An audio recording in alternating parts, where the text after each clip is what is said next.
বন্ধুরা, চলে এসেছি আজকে একটা নতুন ব্লগ নিয়ে রেসিপি উইথ সুনিতা চ্যানেলে। চলুন দেখাই আজকে দুপুরে কি কি রান্না হয়েছে, আপনাদের সাথে শেয়ার করি।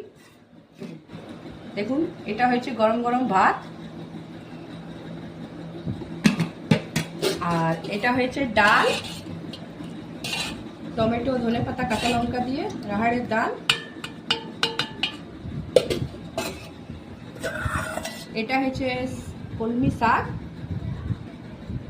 রসুন আর কাঁচা লঙ্কা ফোড়ন দিয়ে।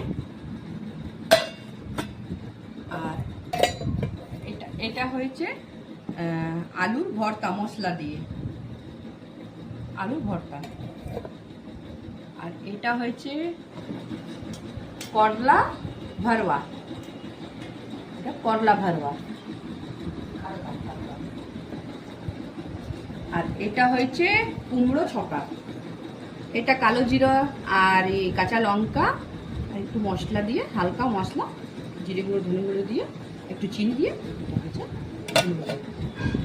আর এটা হয়েছে এরকম পেঁয়াজ দিয়ে আলু মাখা। আর এটা হয়েছে পটলের চাটনি, পটলটাকে পুড়িয়ে এটাকে চাটনি।